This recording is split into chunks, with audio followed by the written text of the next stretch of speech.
Hello, my name is Marcus. I'm the compiler of a collection of therapy quotes entitled 1001 Windmills of the Mind, a collection of quotes taken from what's often called the psychodynamic or the psychoanalytic perspective, which long ago, as I understand it, was referred to by some as philosophical medicine or narrative medicine, helping one to be their own existential detective, psychological detective, soul doctor, narrative medicine practitioner, helping one to know themselves. So when we say know thyself, it's not just the tip of the iceberg self, the conscious part of ourselves. It's all of us that we don't know about that motivates us. That's called the repressed self, the denied self, or the unconscious self. It's basically our memories of the first 3 years recorded in a part of the brain called the non-reporting brain, also known as the implicit memory system, the pre-verbal memory system. And the mentation in this early memory system is archaic, it's wild, it's different, it's not conscious logic. The cat in Alice in Wonderland describes it as it being mad, like there's no reasonable logic on it. You can't even use the word logic. Sometimes they call it unconscious logic.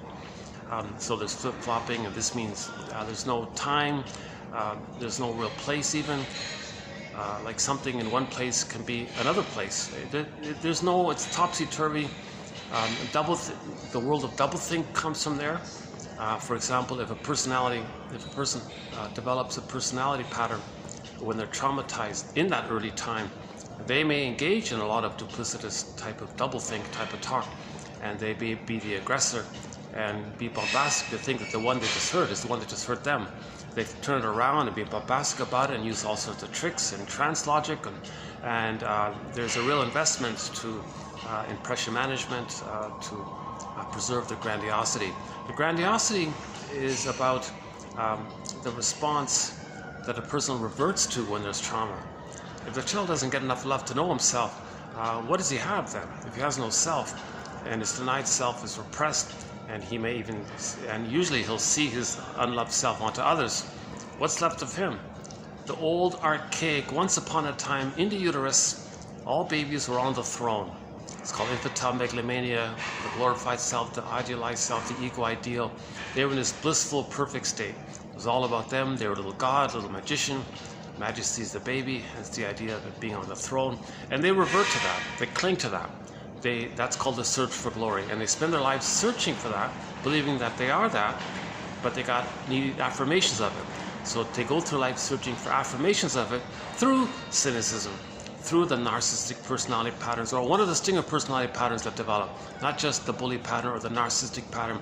You've got other personality patterns, the Iago pattern, lower functioning BPD pattern, and in the narcissistic pattern, you got various types of the narcissistic pattern, not just the familiar cookie cutter one that we always talk about, the more exhibitionistic one. Kunkel calls it like the star one. You got the voyeur one. Sometimes there's like a closet version. Sometimes there's a clinging vine narcissistic pattern. They're not codependents. They may resemble it, but they're still grandiose in their clinging vineness. And you got the turtle narcissistic pattern, which shares a lot with the Iago pattern, but the Iago pattern is more envy-based. So there's a little variations in the stinger personality patterns. Trauma before 18 months. So in trauma before 18 months, one of the key determining characteristics is this search for the throne. And that's their sense of identity. And what they do is replay the trauma that caused that, and that's the attachment to the mother. Okay? So yeah, I'll pick up on that point in a minute here. So truth is, I had a few days off. I was a little under the weather. I'm still just recovering a little bit. So this video will be a shorter one. Plus, I didn't bring my extra battery pack here, so this will be about 2 hours, I think. This will be TQ 2732. Pardon me, what did I say? 27 or 26? Pardon me, 2732, yeah. No, sorry, 2632. We got a lot of great quotes on the go, so sometimes I get the numbers mixed up. I'll double check it, but we got a good batch of quotes, so stay tuned. Yeah, a good solid batch of quotes here. My hope is that in every batch there'll be one that you like. So this is an idea. So what I'm talking about here is in every video you'll get roughly this amount of quotes. It's basically what can fit in on the channel here. So let's see, 1, 2, 3, 4, 5, 6, 7, 8, 9, 10, 11, 12, 13, 14. Okay? So hopefully one of these will be of interest. And this sort of fits Robert Bly's advice for the midlife audit, the midlife examination period, the hero's journey, the midlife examination, self reappraisal period. This kind of know thyself area that we engage in usually at midlife. See, at midlife, there's the onset that there was trauma. See, the child gets, a lot of children are getting trauma. We're talking about developmental trauma, attachment trauma. But the child copes with it using defense mechanisms. He adopts maneuvers of the mind, operations of the mind, sort of like tricks of the mind kind of thing. And he creates this kind of wiring in his brain to keep him away from the pain of the trauma. So he's got this like scaffolding, so to speak, or like a sponge of ideas or something, or ways or maneuvers. And that keeps the painful memory down. I got these flashing advertisements going on around me. Let me see if I can let's try this. Hold on a second. Sorry about that. I thought I could get through it, but yeah, luckily this nice little venue is available for the time being. Oh, okay. I got a nice spot here, but let's see, where can I avoid these flashing lights? Let's see.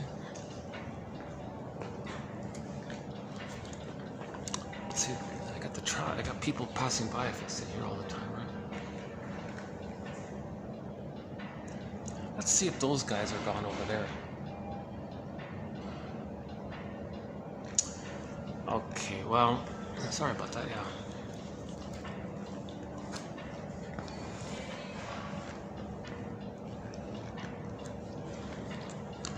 Okay, let's just see, keep going here.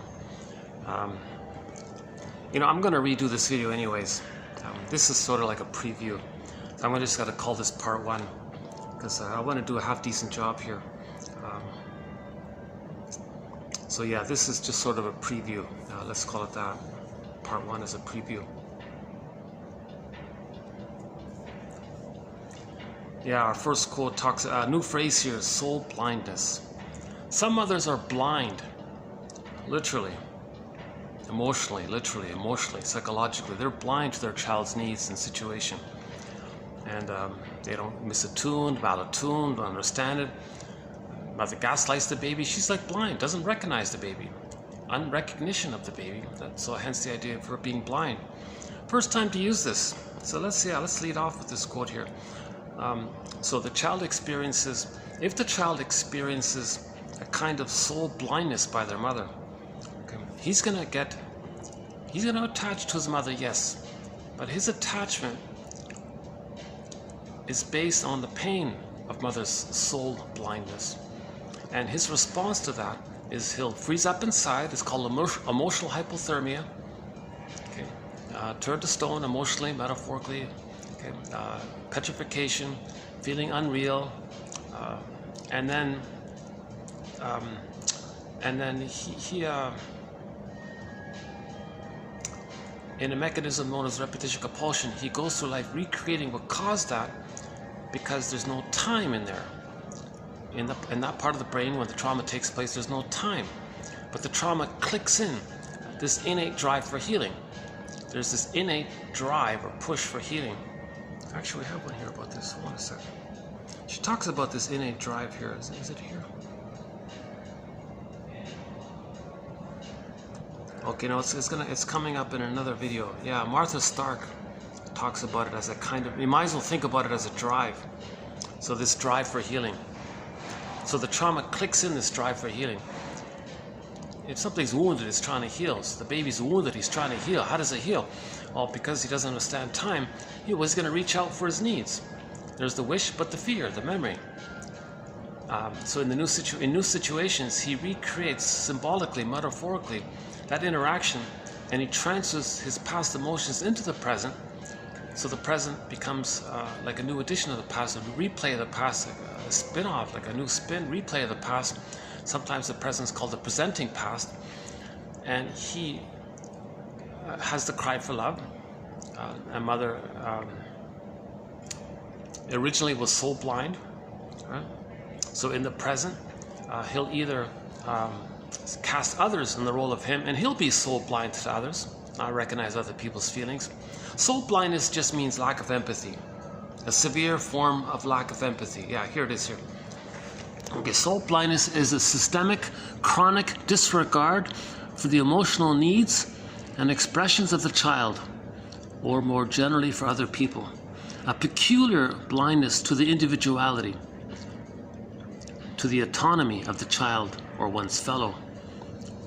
Okay, what this gentleman here calls objectification, i.e. a severe form of lack of empathy. And a lot of, yeah, that's another way of describing attachment trauma. If the mother doesn't recognize the child feels objectified, thingified even. So he's going to feel like a thing inside, like emotionally. So that's the petrification. So his soul goes into cold storage. He puts his soul into cold storage. This image is the woolly mammoth frozen in the block of ice. Okay, or petrification, or a character becoming a statue. So Echo in Narcissus myth becomes a statue. Similar idea. It takes various forms, not only freezing. So usually it's statue, freezing, or petrification, feeling unreal or feeling wooden. The jargon is affect phobia, fear of your feelings. Also emotional illiteracy, or in pop culture I think it's having a low EQ or something. Emotional illiteracy. Person, it's called alexithymia. They don't know what they feel, let alone put words to what they're feeling. Afraid to admit that they don't know what they're feeling, and just brush it off and say something like, "Oh, get over it," and just do some kind of manic, reactive kind of squelching of the idea that there might be a feeling. That's called emotional illiteracy, emotional affect phobia, etc.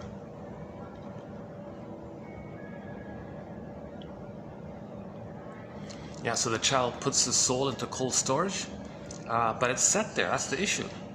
Later on, he doesn't come back to life. He doesn't feel his embodiment, his natural connection to himself, his soul castle, feeling his psychic house within, feeling animated within, having his golden ball, feeling vibrancy and alive within, and feeling kind of feeling full within, like feeling that kind of vibrancy of the natural animation, like it's alive, animated, it's alive of his mammal, like the body part. It's all frozen up, numb or unreal or kind of thing.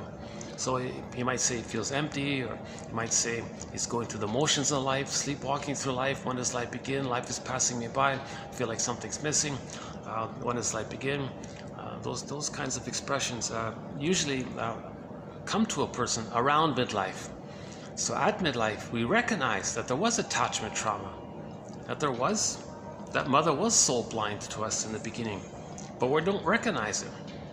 When the mother's soul blind to the baby's soul, he copes with it, the pain. Okay, there's a pain so utter, it swallows substance up, then the baby goes in a swoon. That's the endorphins, that's the mercy of the endorphins. Right? Emily Dickinson, there's a pain so utter, it swallows substance up, so his golden ball, his embodiment gets repressed, it's swallowed up, like it goes into the unconscious, in the non-reporting brain, and it's frozen in there. That's why we need myths and fairy tales. They're very good for this. And then he goes in a swoon. Okay, that's the mercy numbing thing. And that's why the people say, I feel like I'm sleepwalking through life, going in like in a trance in life. Those kinds of things.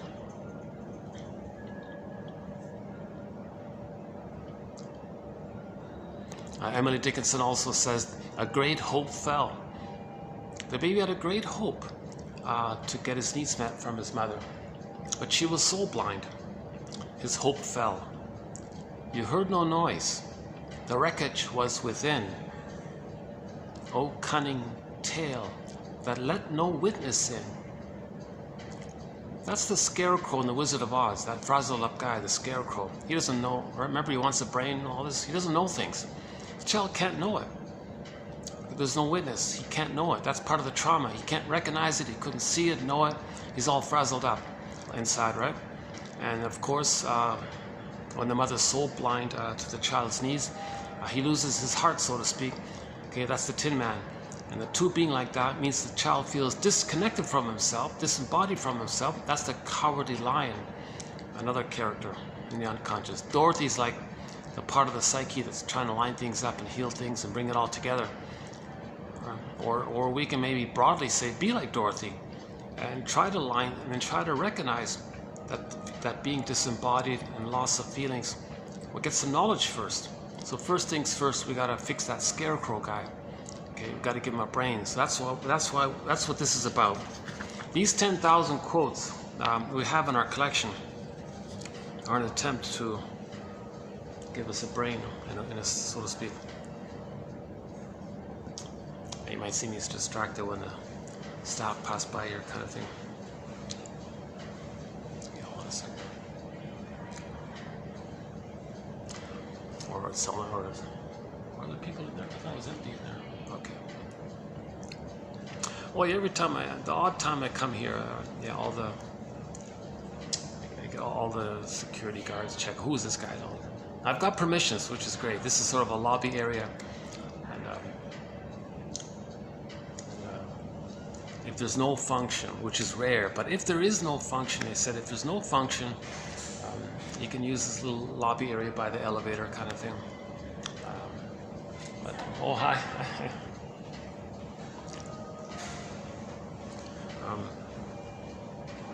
I don't do many videos. This is my second. This is my second time here. This might be my second or third time here. It's funny. I keep trying to. It's like my first choice, but I usually have to go somewhere else afterwards. Luckily, I got it this time. This is the one with the nice paintings. Yeah, these nice kind of these like.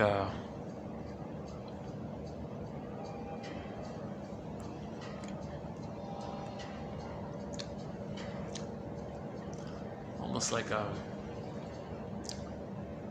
very earthy kind of paintings, right? Like rivers and mountains and earths. A little bit like Picasso, right? The Starry Night kind of thing.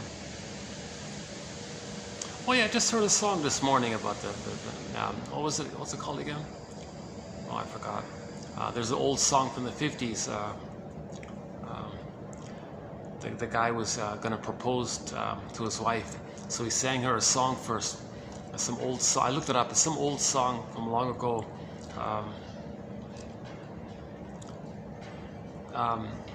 I want to pick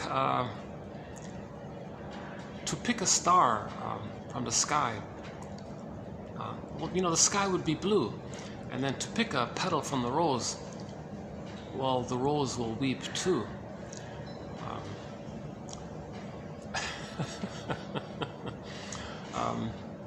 Yeah, no one wants to see the birds without wings, and nobody wants to see the ocean waves without the waves.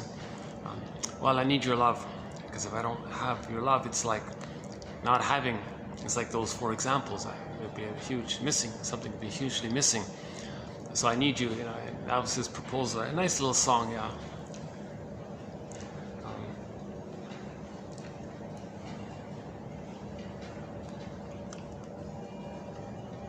Yeah, so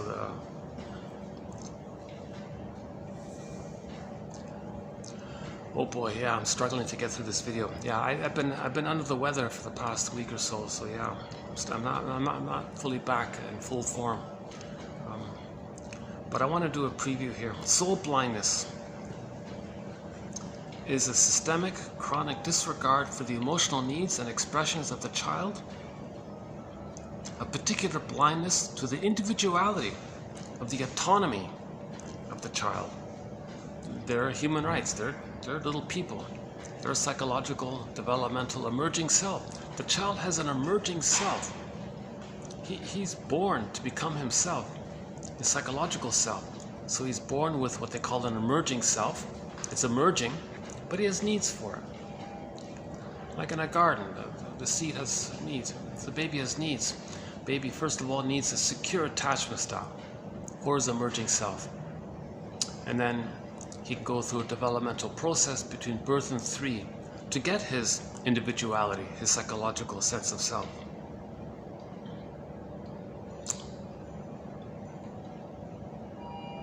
If the child doesn't get this,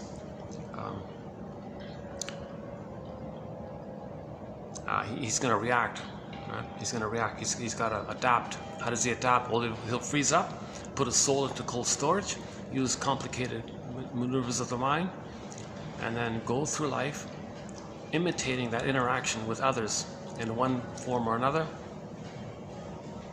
either in its original form, or he identifies with the aggressor and casts others to play the role of him, and he plays the aggressor and replays it that way, thinking he's still in the past, crying for mother's love. Mother, stop being so soul blind. Can you see me, mother? Okay. Now in the present with others, okay, if it's direct, it's not that past. It's a one-way ticket. You can't still think you're still in the past. The present isn't the past. So we symbolize it in the present to know what happened in the past. So we recreate it in the present and feel the disappointment to know the original disappointment. Oh, the person in the present. Oh, they were soul blind. Okay, well, if you feel that's the original feeling that you didn't know, you couldn't know, right? Now you're knowing it. That's building the scarecrow, building his ego. So this image about the scarecrow, we can cross over to the children's story.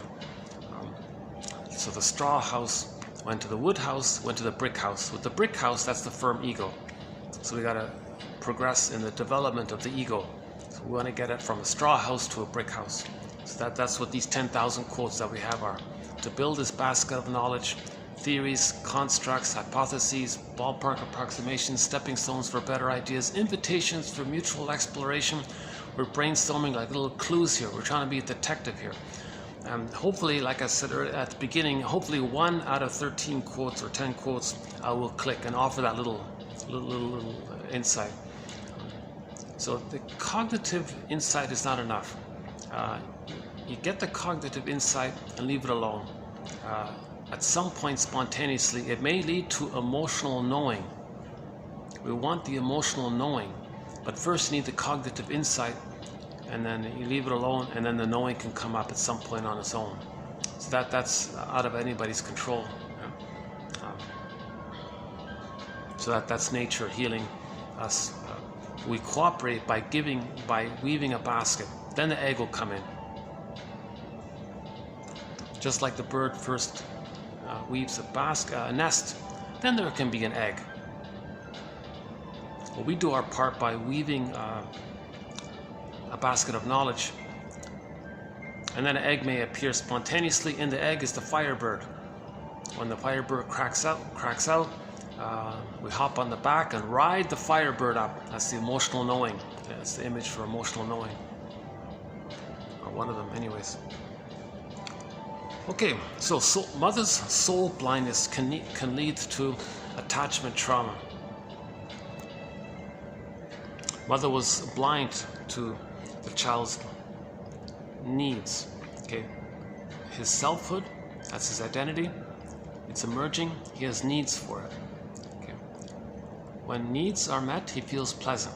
Needs are unmet, he feels unpleasant. So F and N are linked. F and N. Feelings and needs. Basic idea here. Okay. So if the child's needs don't get met, he'll communicate it by this signal and cry, "Mother, I'm crying because you're not meeting my needs. I'm communicating that you're missing my needs here."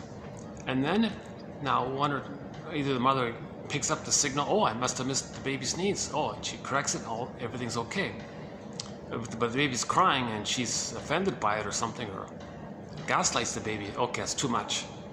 So his identity, needs and feelings, that whole inner life gets frozen.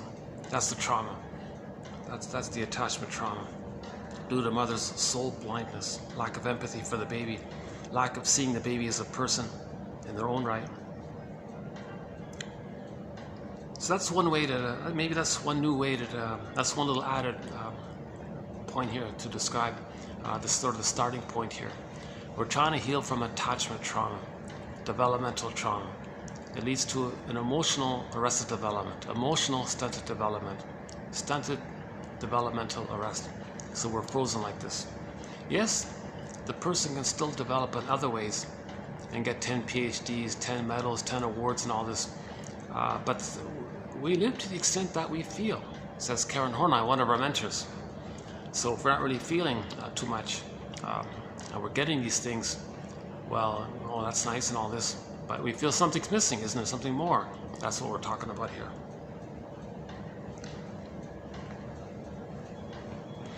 Now, it won't be in this video, and also in the last video it wasn't in it, but prior to that, if you go to any of the prior videos for the past several months, there's usually a 1 or 2 hour overview of some of the main points, some of the main theories, the stingers and the clingers, the personality patterns that develop. We do repetition compulsion and talk about some of the false beliefs that develop and some of the defense mechanisms that take place. That's a good 1 hour to do. Again, I won't do it in this video here. So, but can I refer you to any of the previous videos prior to this one and the last one?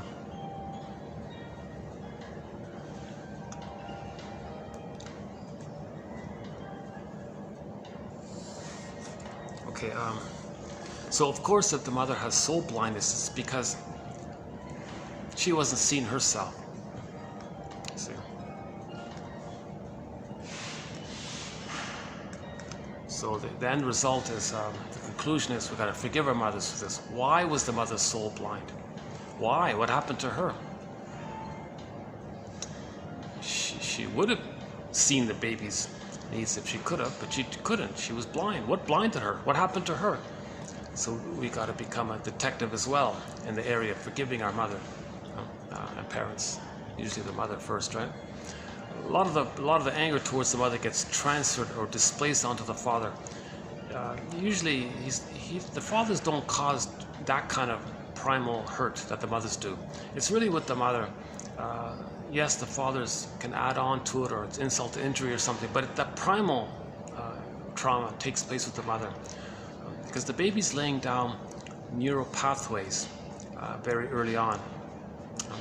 So for the first 4 to 5 months, that's just the mother and the baby.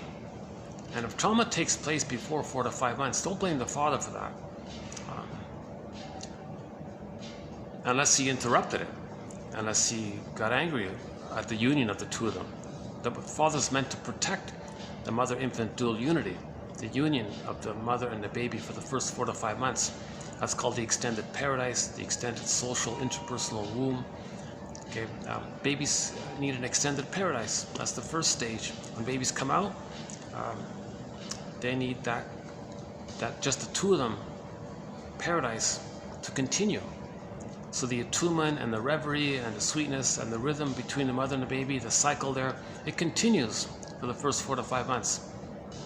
And if mothers are doing it wrong there, that's not the father. The father didn't cause that. So somebody with a bully pattern or some very negative personality pattern, that's going to come from that early time. Iago pattern, very cynical patterns and all this. It's going to come from there. Fathers don't cause that kind of primal trauma. That's the sacred trust between the mother and the baby. So why would the mother be so misattuned? Well, we discussed this in previous videos. Some mothers may unconsciously, unknowingly recreate what happened to them, using the child to stand in for them. But this time the mother plays the shaming mother. So in trauma, we create a record, a memory, neural pathways. Mother shamed the baby. Baby was shamed by the mother. That's a record. Repetition compulsion. New situations, play the record. relive what's on that record, thinking by recreating it, maybe somehow we're still in the past magically in our fantasy, and we can get a better record of mother loving the baby loved by the mother. It's a fantasy. The present isn't the past, it never works. But we replay the past and the present to know what happened and witness it. And by witnessing it, we lay the ghost to rest, and then we can forgive the parents. That act, they say, builds psychic structure. The missing psychic structure can be filled in through forgiveness. So that's another symptom of trauma. The psychic structure is missing. There's what's called the soothing interject, or the holding interject, or the internalized good object. That's missing, and a person needs that to have that, to treat themselves the way their mother was treated them. That's missing psychic structure, they call it. But forgiveness kind of fills in for that, they say. So it all boils down to this act of forgiving. It's an act and a feeling. So one of the coping strategies, okay, so back to the record. Every neurotic is a music enthusiast, but he only has one record. He carries this record with him everywhere he goes, every time he sees a record player, with never-ending fiery ardor. He plays that tune, he spins off that tune, he recreates and relives what caused that problem in the present, thinking he's still in the past, trying to undo the past, correct the past, change the past, get the love that was needed in the past, etc.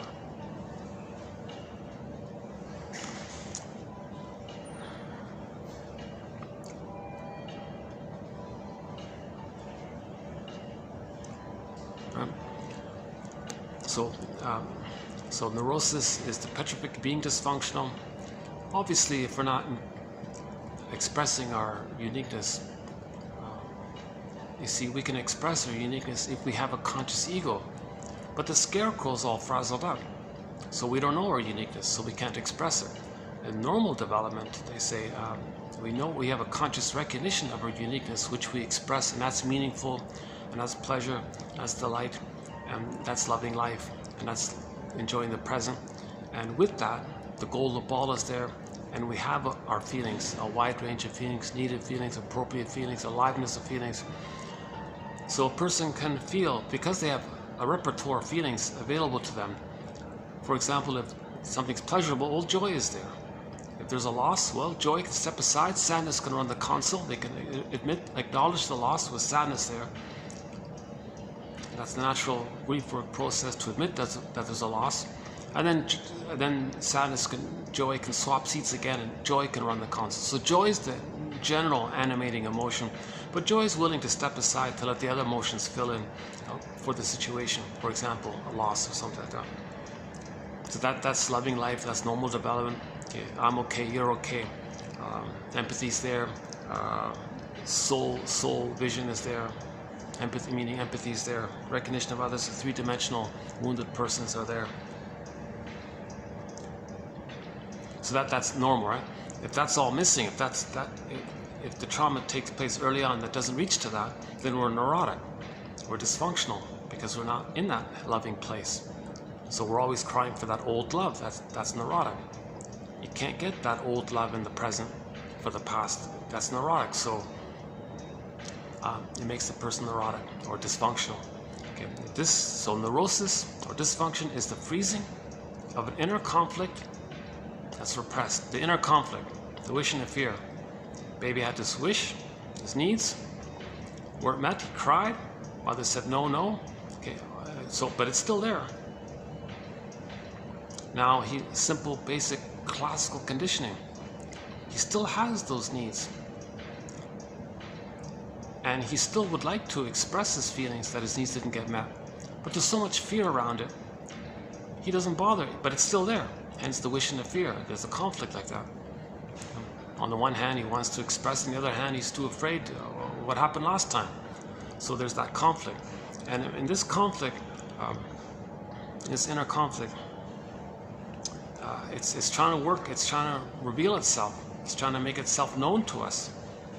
It's trying to So this non-reporting brain is sometimes called the inferring mind, or this unconscious mind sometimes called the inferring mind. So when we replay what caused that, we get the inference of the conflict. We can see the conflict. When we replay it and try to recreate it, we get some kind of clues to it like this, right? Okay, so back to Burglar. Neurosis is the petrification of an inner conflict that's repressed. Every neurotic is a music enthusiast, but he only has this one record. It's 45 record, one song. Side B is the same song as side A, or side B is flat. There are no grooves on the backside. It's just that one song called The Cry for Love, or this inner conflict. He carries this record with him everywhere he goes, in every new situation, with never-ending fiery ardor. That's the compulsion, Edmund Burglar says. He spins off that tune. He's still in that place in the past. That means he's going to distort the present, use the present as like a personal theater thing for the past. He's still in that past, recreating that trauma. Now, when he recreates that trauma, that's the mechanism known as repetition compulsion, to recreate what caused that traumatic script, that blueprint, that stencil, that working model. It's a painful model. That model is causing all the pain. So replay what caused it. Maybe you can change it. That's the fantasy. And we keep doing it until we become aware of it. If we're not aware of it, we keep repeating it. So the goal is to be aware of it. Hence these 10,000 quotes we have here. Now, there are two ways the reenactment can take place. Okay, I'll do an abbreviated version of it then. If the trauma takes place before 18 months, that's a key time there, 18 months it seems, then the grandiosity is still being reverted to. The child's normal infantile megalomania and grandiosity. Right? We find a sense of omnipotence in the newborn child, which is carried over from the absence of desire experienced in life before birth. The tender care given the child at birth or for some months following still permits him to continue this feeling. Yeah. Omnipotent beliefs are created in response to reality failures in order to protect the person from trauma. They call it defensive omnipotence. Okay, so they say there's like a normal, natural, healthy omnipotence that babies have, and he works through it by 18. He loses it at 18 months, but if he can't lose it, then that normal omnipotence becomes defensive omnipotence. Karen Horney calls it the search for glory. Now you're in this constant quest for power, prestige, and whatever puts you in the one up, one down. So you're the shamer. Others, you're going to shame others because the mother shamed you. So you identify with the aggressor, and you're always in that kind of place, perpetuating that status, because you never got enough love to develop past 18 months. So if the trauma takes place before 18 months, in the new situation, okay, once again, before 18 months, a variety of personality patterns can develop. Each one is sort of a separate thread in our collection here. So we could spend easily an hour on each of those threads, of each of those various personality patterns.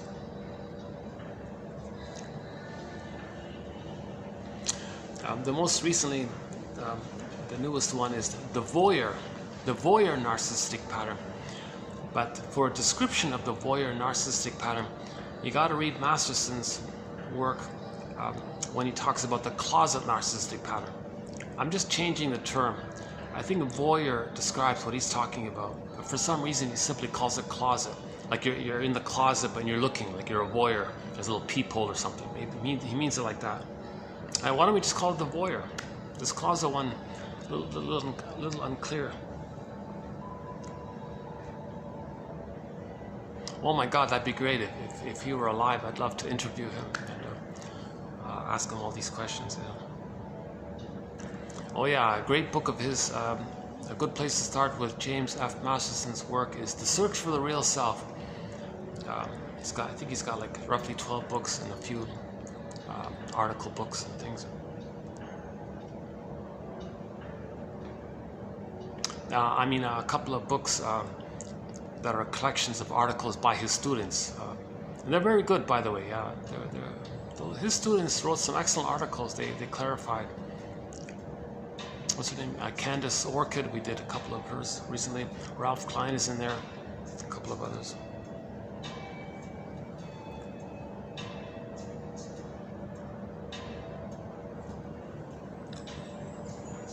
Oh yeah. Okay. These flashing neon lights here.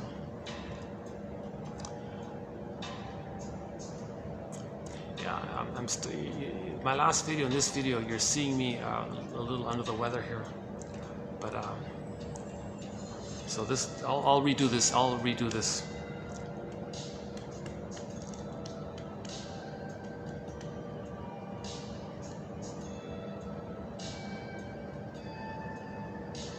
So my overall give back for my awkward videos, not all of my videos are awkward like this. But anyways, the give back is that all of the quotes are posted below. So these quotes that you see, that we're going to, okay, they're posted below if you click the more link or the see more link.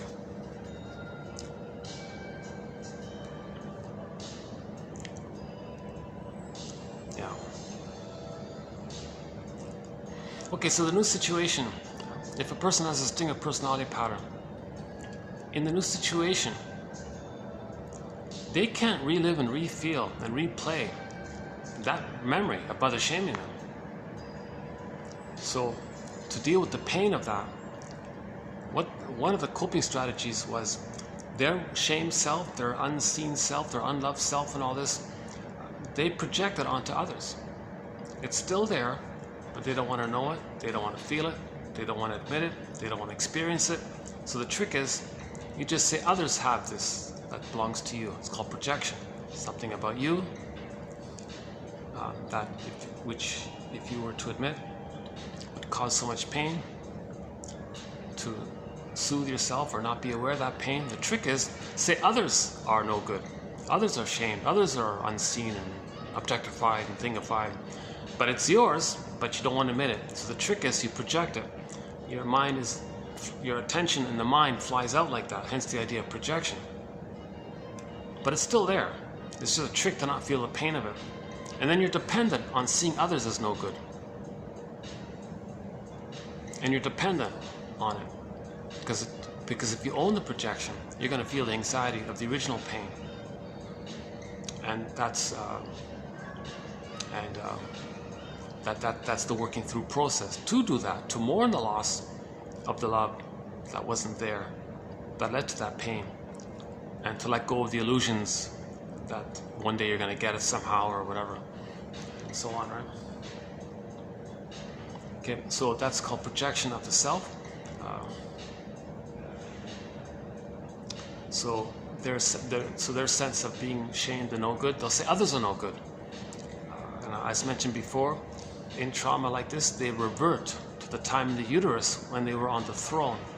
So they'll say, well, if they're a little god on the throne, well, they're okay, if they think that. So the mindset is, well, I'm okay, you're not okay. But their humanness is what they're saying is not okay, which they see onto others. And their okayness, they don't have it authentically. It's an illusionary thing of them thinking they're on the throne.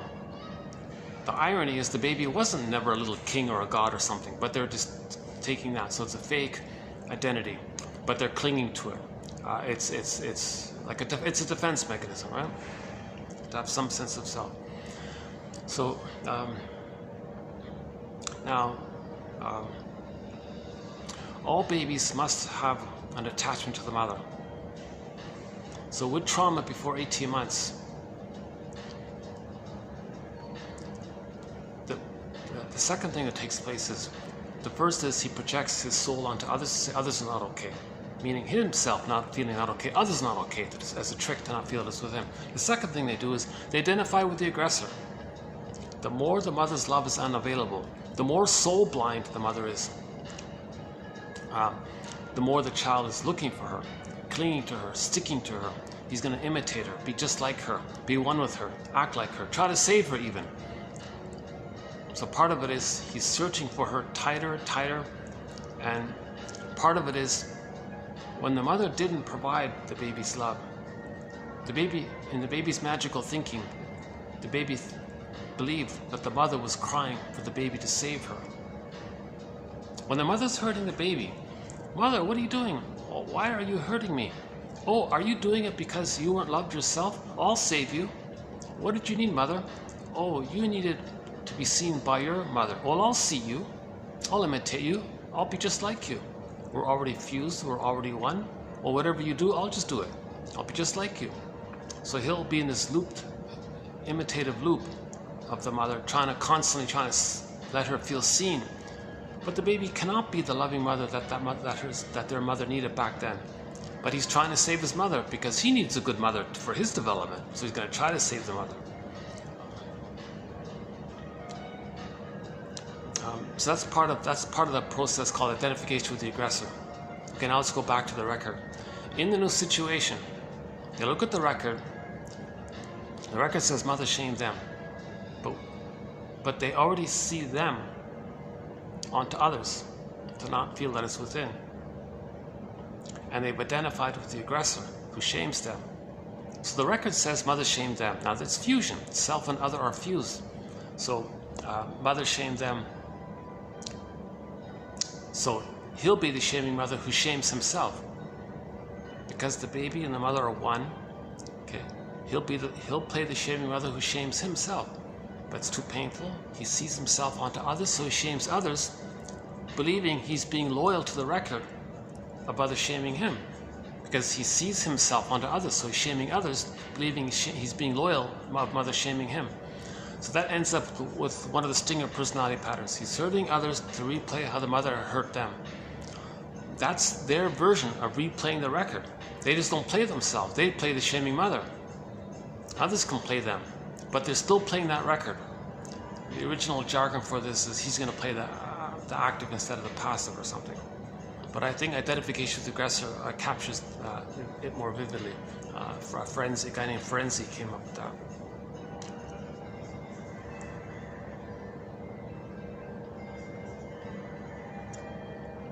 Okay, so this phenomena is going to lead to emotional sadism, right? He's hurting others.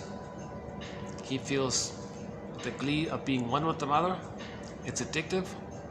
The narcissus flower, yeah, the little white flower, that's not a little white. The narcissus pattern is named after that little white flower, which gives people the illusion. Okay, so he's in the illusion of the grandiosity of being one with the mother. Okay, remember, babies have oceanic bliss, oceanic feeling, this blissful Garden of Eden-like feeling. Well, they get that. When they shame others, they feel excited and gleeful because they're one with the mother in the mind. And it's addictive. That's that little white flower reference to it. So they're getting the fusion, and okay, so it's pathological. There was a natural bliss, but when you don't pass out of it and you're still looking, then it's pathological, right?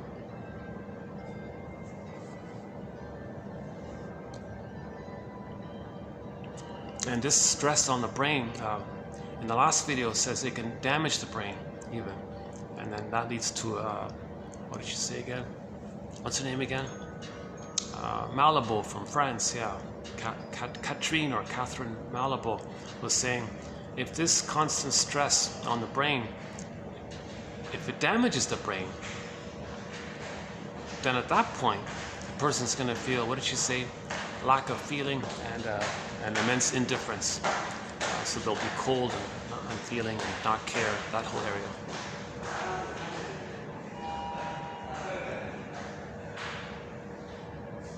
Yeah, they got the sign for a conference here, but it's either tonight or tomorrow.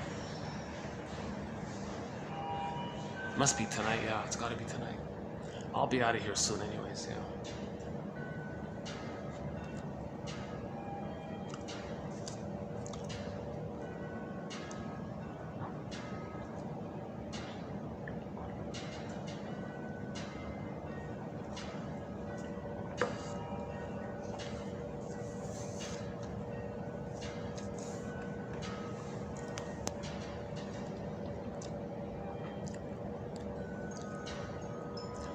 So, distinct personality patterns are often referred to as the emotional Schadenfreude is pronounced there. So the main emotions of distinct personality patterns are, of course, hate, greed, envy, grenvy, spite, vindictiveness, schadenfreude, grievance collecting, Burglar calls it injustice collecting. You get a constant search for the little hit of grandiosity. For example, cynicism can gratify it. The schadenfreude will gratify it. This pathological joy, schadenfreude, will gratify it because it searches for that. The mother being the one-up status over the child. The mother being the shamer, and he was shamed, he plays the shamer. That creates the fusion. But he was hurt by the mother. Replaying this, there's still an underlying emotional masochism underneath it.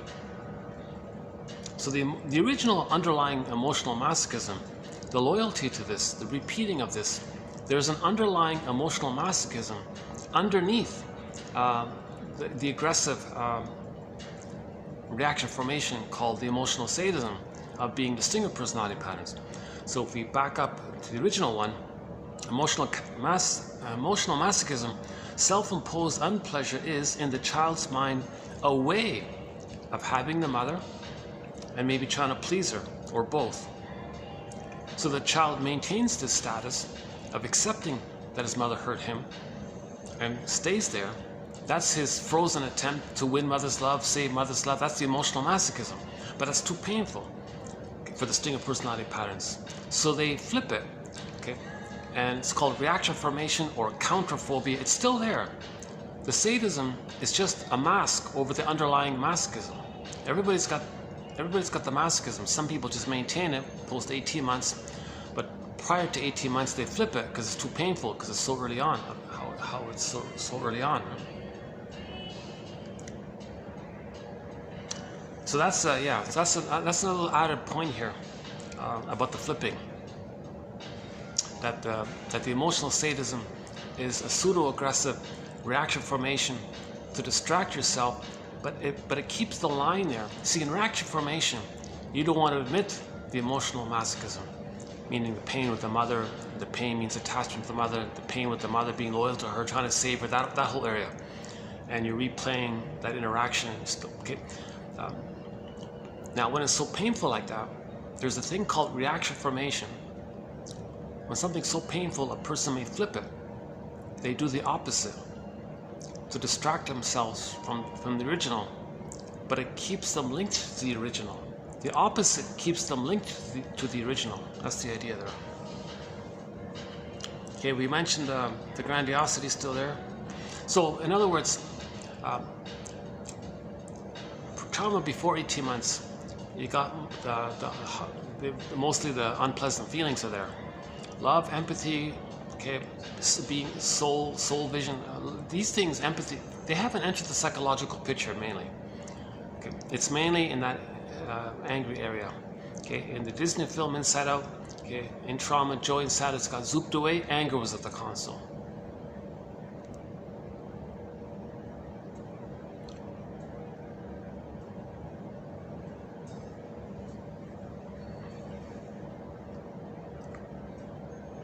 It hurt, quote, Martha Stark says here, quote, "It hurts so much to not be seen by your husband.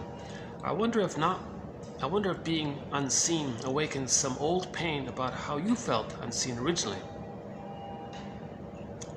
Transference. This feeling that you're having, did you ever have it before? Is it an old familiar feeling?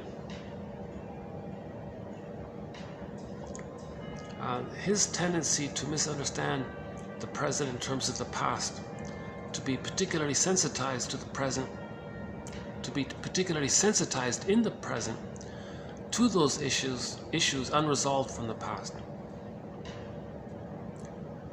Transference. Okay, hang on, let's back up a second.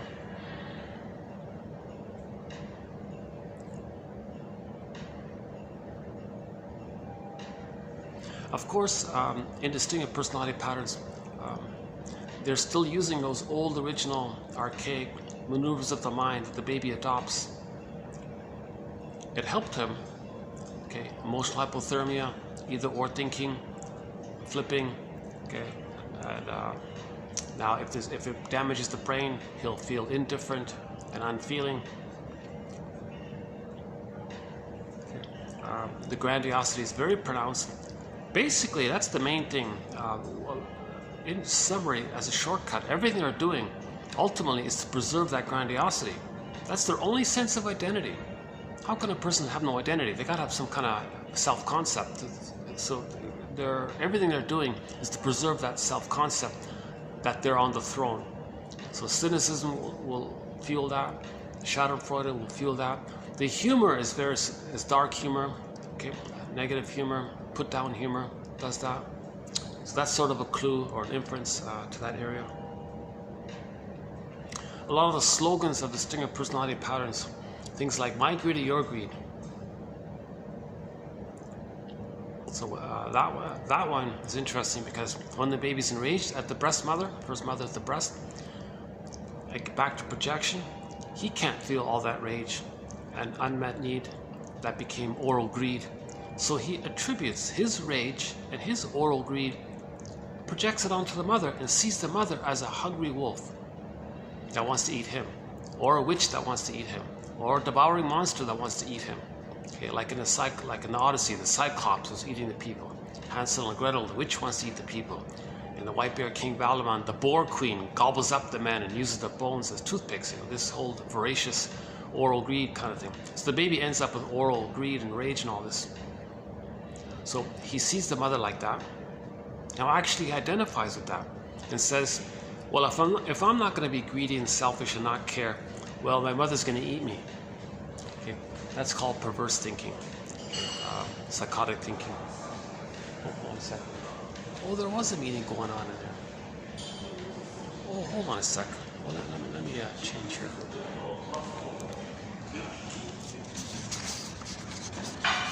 Oh, my mistake here. Hold on a sec. Let me change. I thought that room was empty. Oh, Jesus.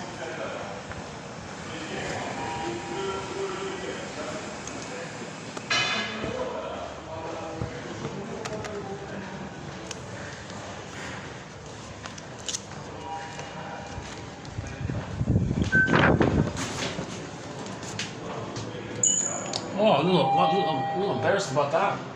I thought that room was empty. I don't think they heard me. Yeah, I wasn't too loud. Yeah.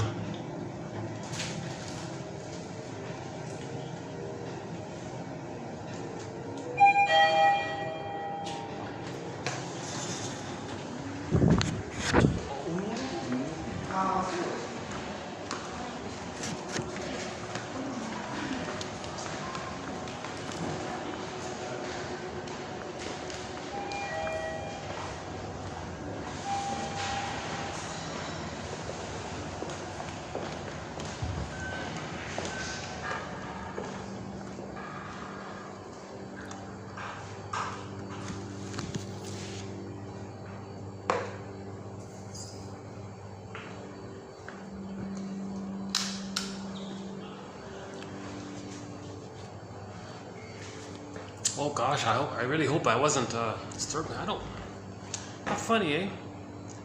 I checked that door. I just peeked. It was all dark in there. And then just now, a whole bunch of guys walked out on their break or something.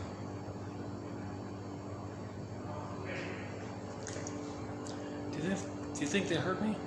The door was closed. I'm at a distance. I have a low voice. Maybe not. Maybe it's okay. Yeah.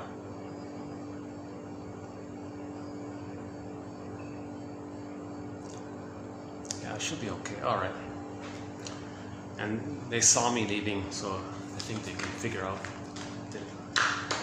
A little mistake. Yeah, that's. Oh, hold on a second. Do they want to use this room here? Oh. Do you need to use this? Are you going to? Well, if you need to use it, I'll go somewhere else. Yeah, that's okay. Yeah, it's yours. You can have it. You can take it. Yeah. If you use it here, no. No. Go ahead. I think you have priority. So let me. I'll find another spot. Yeah. No. You guys take it. No, I've got another place to go. Yeah.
Oh, Jesus.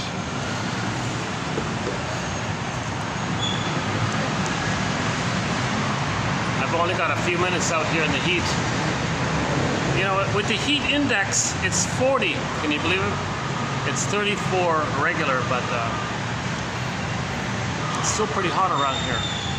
I'm not sure how long I'll last here.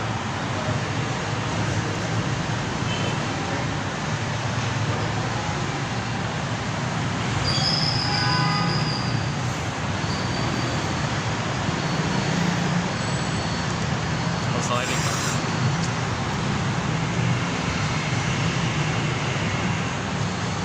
That's so good, right? Hold on a second.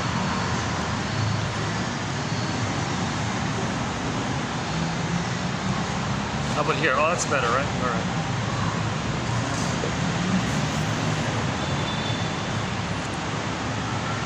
Oh, it's nice to be outside, yeah. For a few minutes.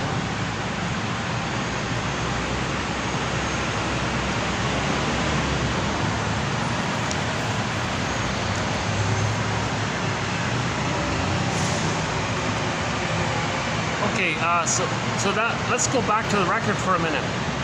Repetition compulsion. So we got one here. My Leon Wurmser, yeah, from Germany. Yeah, German shrink. Yeah, good one. Yeah. Okay, repetition compulsion. Okay, repetition compulsion is an attempt to attain in symbolic ways regulation and conflict resolution. Yeah, you're trying to symbolically resolve it. You don't actually heal it. You're just you're searching for a symbolic resolution of it, like a metaphorical resolution of it. But it's not real. But you're doing it to make yourself aware of the original conflict. Okay, the attempt proves blocked because the affects and the unmet needs evoked by them and closely connected with them, the forms of defense and superego demands are all of a global quality and therefore irreconcilable with each other. And the consistent endeavors to express them in symbols have to be defeated. Yet the attempt cannot be given up, since it lies at the nature of the ego to attain inner unity, to overcome the inner contradictoriness, the doubleness of the self and world experience. The need for synthesis, okay, the need for healing, the need for wholeness, the need for reintegration, the need for healing or synthesis, okay, is so important and so preeminent that in intensity and penetrating power, it corresponds to a, quote, instinctual drive. So there's this kind of instinct to heal, right? There's this innate drive for healing. That's something we've been saying all throughout the series. There's this innate drive for healing. The reason repetition compulsion doesn't undo the past, change the past, it's pretty obvious. The past did happen. The other reason it doesn't work, because in the present, your yardstick, it's impossible. The baby who's looking for a perfect oneness with the goddess, in the present, nothing can do that. You can't be one with the goddess in the present and hop in a time machine with that and have that as a past experience. So this kind of global, what do you call it here? These global demands, what was it again?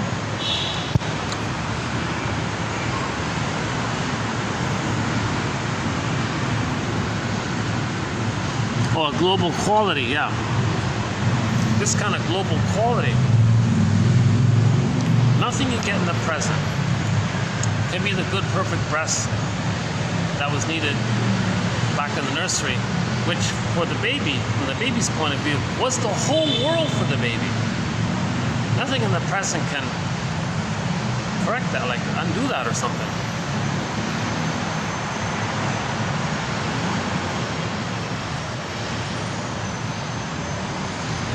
So related to transference, so we transfer this whole thing in the past with the present, doing it again and again. It's called repetition compulsion.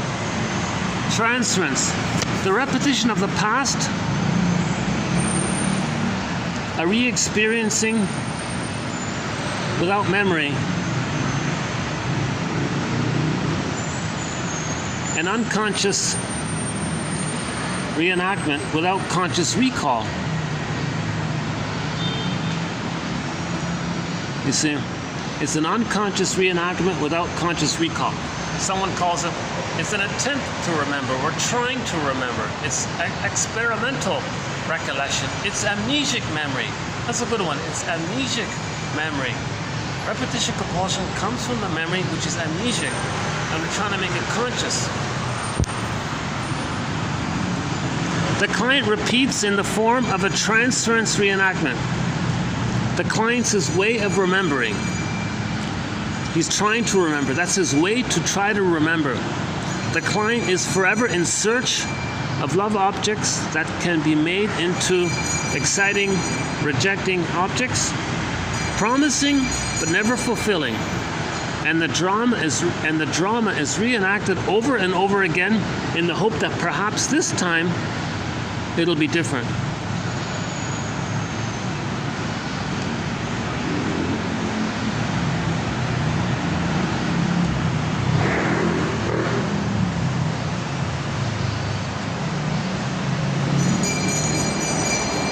Present isn't the past, but you're still in the past thinking it'll be different. That's why that's the conflict, right?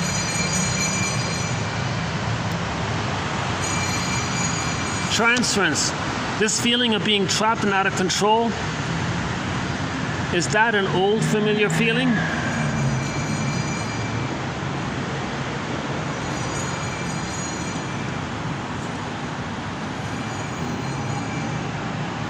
Okay, sometimes she wants to give empathy here. Martha Stark says, well, let's give people some legitimization statements, like a validating statements. Suggests that in light of his past, okay, Martha Stark's interesting. Yeah, let's give credit to Martha Stark. She does a blending of object relations theory and general counseling practices. She puts it together. So she has the understanding of object relations theory, but when she's relating to people, she kind of smooths it over with counseling ideas. So one of her focuses is to give the no wonder statement. Well, this happened to you in the past, so it makes sense. No wonder that now you're having this problem. If your mother didn't see you, if she was soul blind, and now you don't know what you're feeling, well, that makes sense. No wonder. That's called she calls it a legitimization statement. It validates and suggests that in light of his past, it is entirely understandable that the client has come to be as he is and to feel as he does. It emphasizes the original underpinnings of their current defensive stance, contextualizing it as a derivative of an early on bad experience.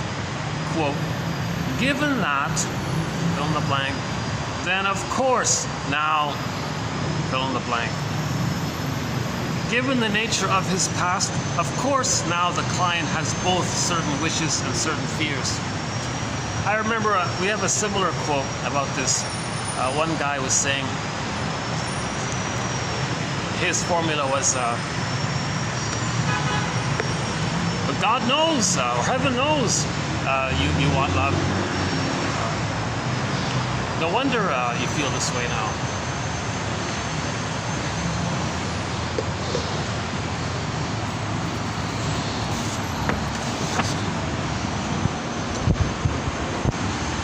Okay, here's another symptom of trauma. As an effect of physiological traumatogenic changes, there may be, according to some, a biologically caused addiction to trauma. Right? So there's the literal. A person can be addicted to repetition compulsion.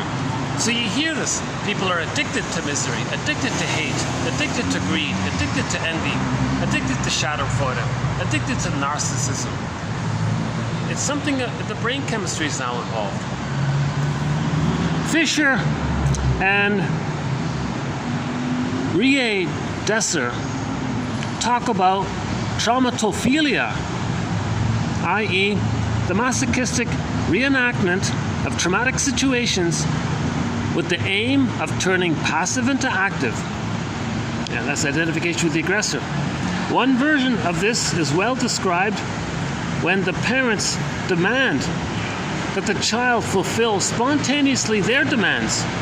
Quote, "Since my own needs are not my needs, but those of my parents, I am only then myself when I act against my spontaneous needs, when I neglect myself."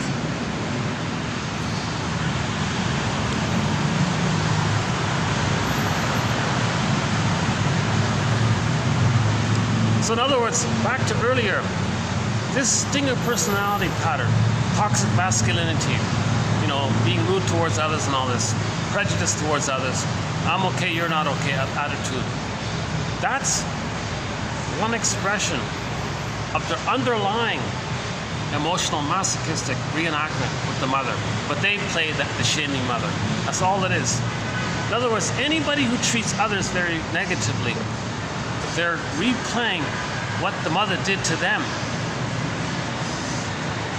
They've identified with the aggressor. They're doing it to know how the mother treated them.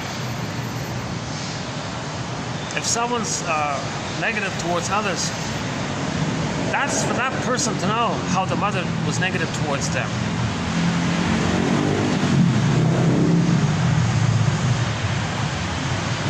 Even Mr. Wurmser here from Germany talks about anorexia. I have never seen a person with anorexia personally, but we have a lot of quotes on it. I don't know why shrinks, it seems to be such a pet project for the shrinks. Maybe they feel like it's something they can understand. He says here, anorexia means symbolic control over relational trauma.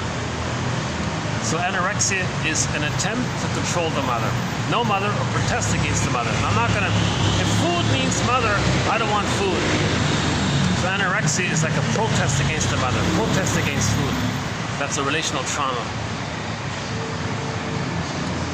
Okay, we don't have a thread on alcohol, but we do have a sprinkling of quotes on it, so we'll add one more here. The psychological picture of the effect of alcohol is one of reduced efficiency.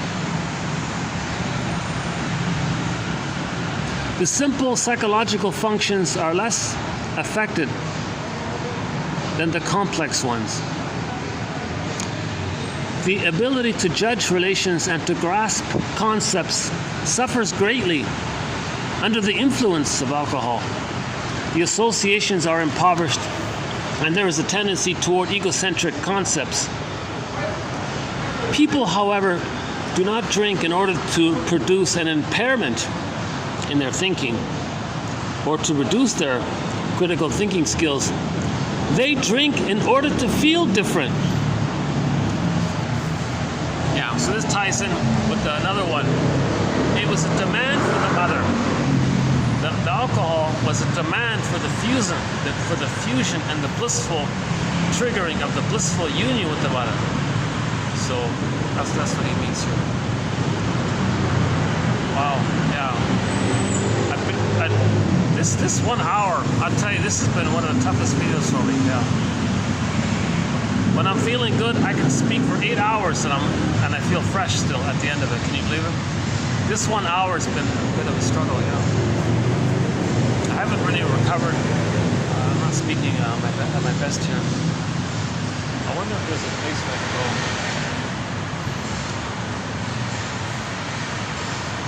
I think that's it. Yeah, I think that's it.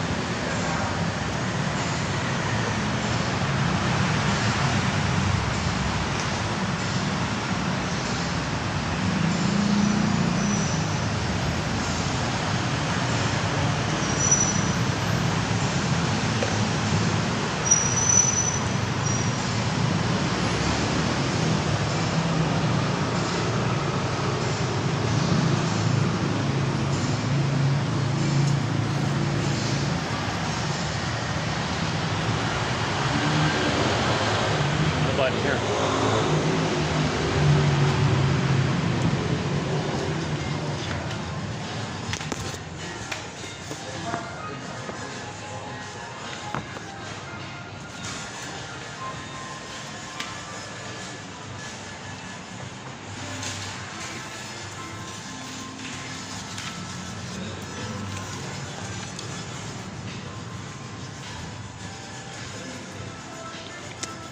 Soul blindness is a systemic, chronic disregard for the emotional needs and expression. Oh, I got space. Let's find another spot here. I was looking for a better spot here. Hold on a second.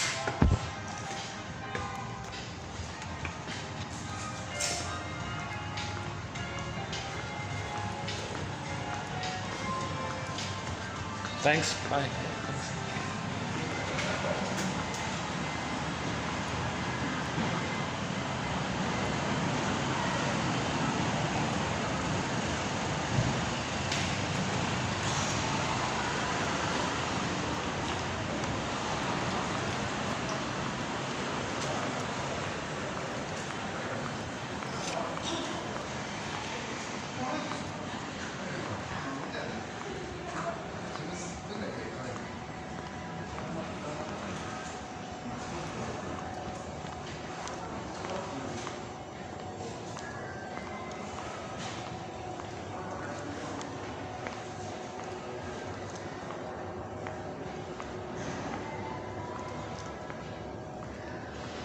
The only last final spot is the parking area.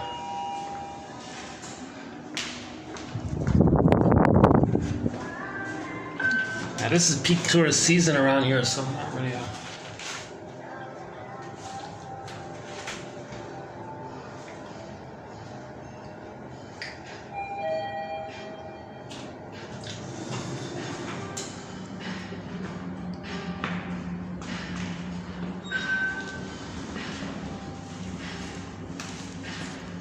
Just hang out here for a bit.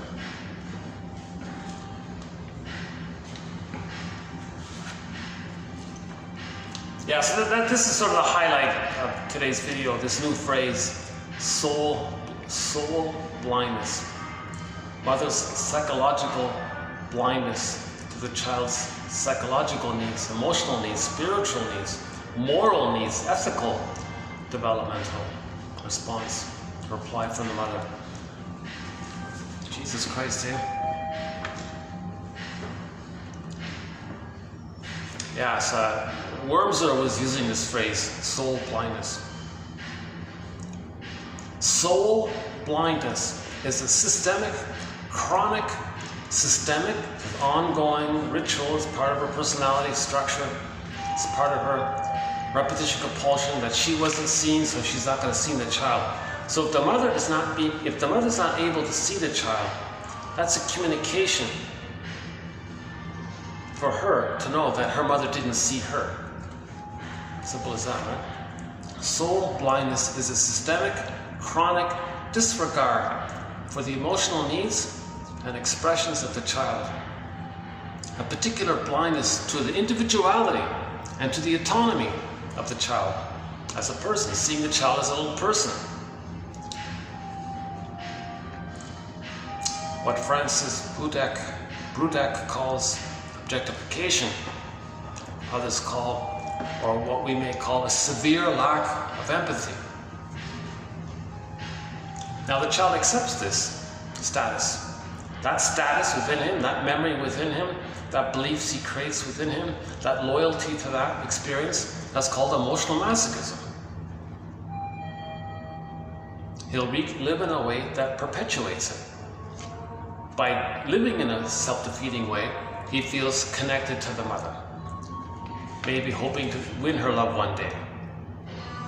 Now, if it's so painful, he flips it, and that's called emotional sadism.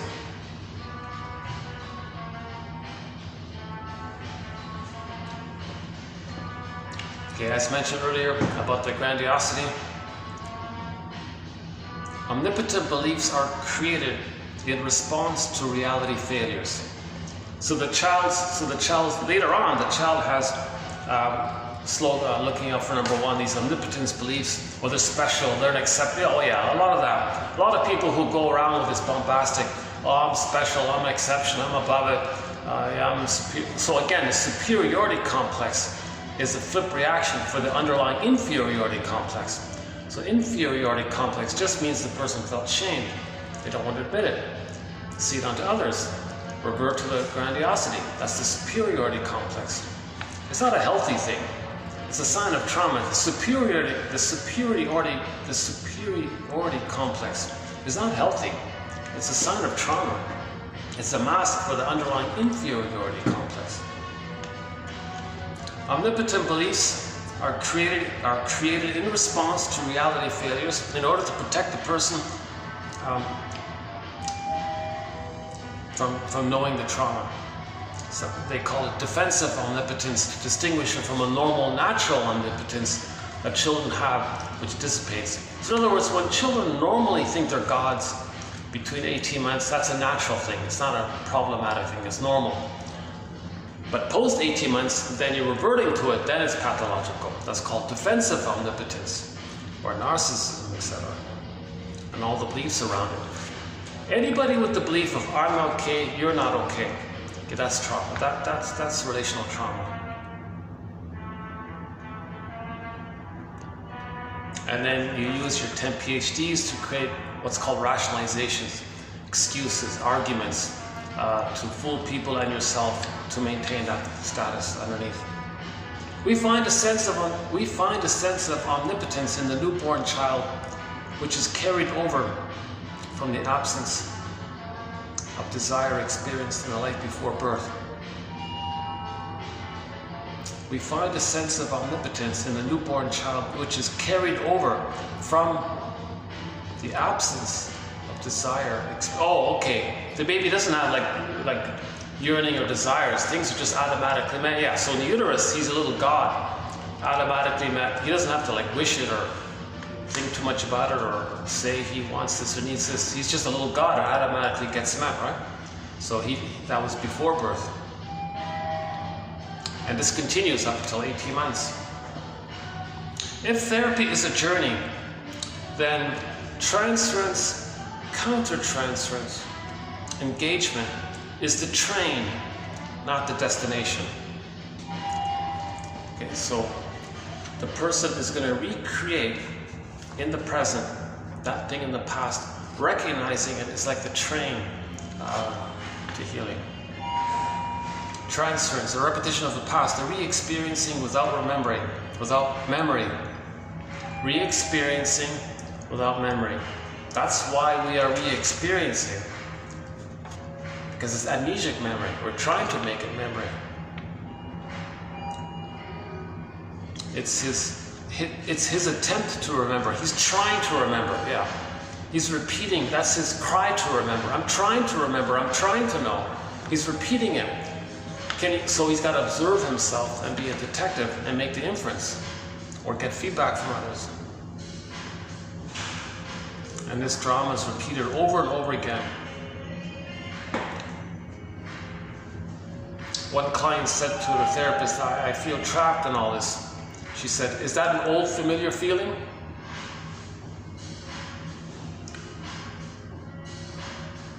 She said, another one, she said, yeah, I don't feel seen by my partner. Is that familiar? Did you feel unseen in the past? Oh, transference. A legitimization statement. Yeah. Well, given all that, given what you described, no wonder you're in this situation. It makes sense. If your mother was soul blind to you as a child, it makes sense that you don't know what you feel. If you had to freeze up in response to mother's soul blindness, that makes sense. Given that, then of course, no wonder. Yeah. So just a simple validating statement. Oh, you said that? Well, that makes sense now, about now. If that happened then, and then you're feeling this now, well, that makes sense, no wonder.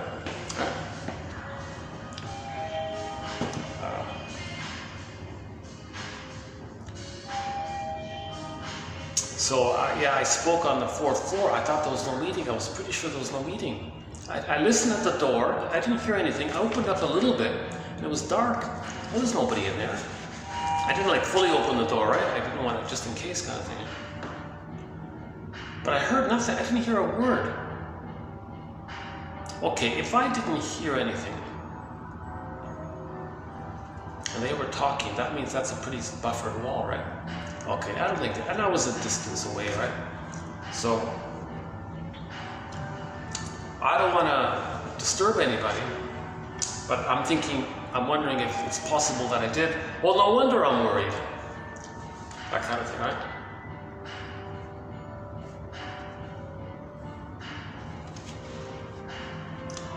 Okay, there's another one. Repetition compulsion is an attempt to attain in symbolic ways. Let's see. How's this? Does this work?